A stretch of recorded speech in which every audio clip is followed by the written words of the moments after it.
target the outside of the lats. One of the best ways to do that is different variations of pull-ups.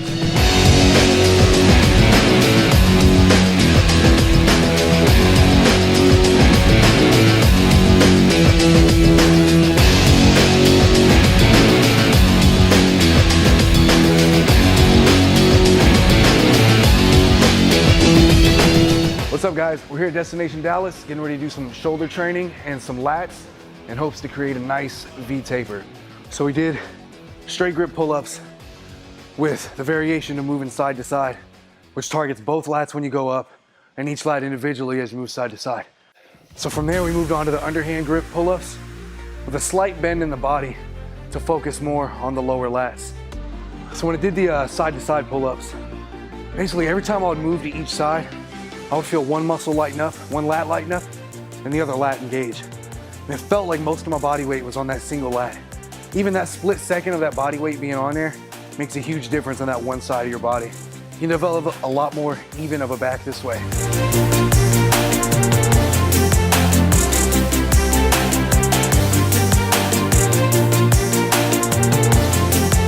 It would normally cut your pull-up range into a half or even a third. If you're normally doing 15 pull-ups, you'll maybe pull off 5 of these.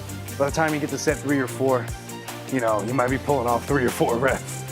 I actually did 3 sets with just about 5 reps each set, and that was enough to get a nice pump and a lot of soreness in the back already. At the end of the third set, once I couldn't do any more of the side-to-side reps, did as many straight pull-up reps as I possibly could, just to fully exhaust the muscle before moving on to the next thing.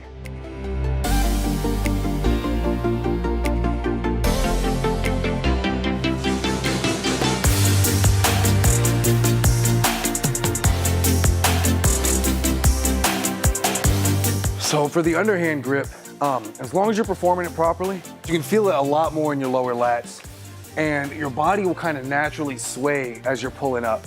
So it actually engages the core, and your body will naturally kind of engage your lower back as you're pulling yourself up.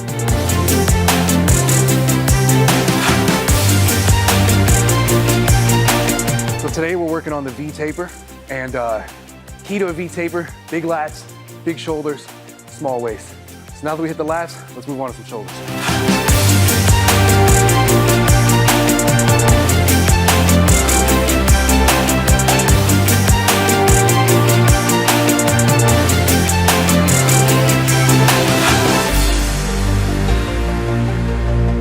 So I feel it all the way from my forearms to my shoulders, all the way to my core, which is a key to having a V taper, is a nice tight core. So as you're walking out, the tension kind of rolls from the top of your shoulder all the way to the very front of your delt, and then back again as you're walking yourself back. So not only is it under constant tension, but the tension is shifting around your shoulder, which is going to help give it that really 3D look, which is key again to the V taper.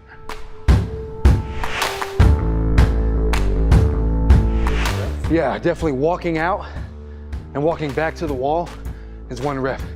You're gonna want your chest and your stomach touching the wall if possible. You want to get as close to it and as vertical as you can, and walk out as horizontally as you can. Again, I did about 5 reps of that exercise.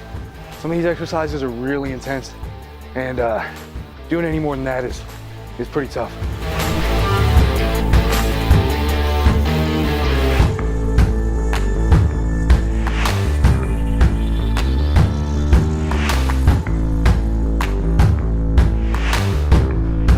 So I call these Vertex push-ups. They're really focusing on the front delt, specifically right here on the top. It's kind of the same feeling as a shoulder press. The wrong way to do it, I demonstrated, is being behind your hands and having your hands more out in front of you.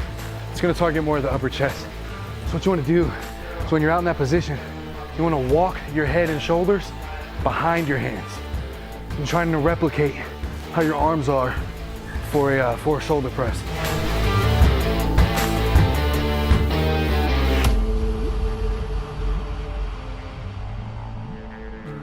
So again, it was a full shoulder pump, and all the way down to the core. Most of these full body workouts are gonna engage the core naturally. For this particular workout, I did 3 to 4 sets of anywhere from 10 to 15 reps. Not being up on a wall and kind of having an angle definitely helps with increasing your rep range there. This is a great way to lead up to being able to do handstand push-ups. You know, if you can get 20 of these, then you can probably get 10 solid handstand push-ups.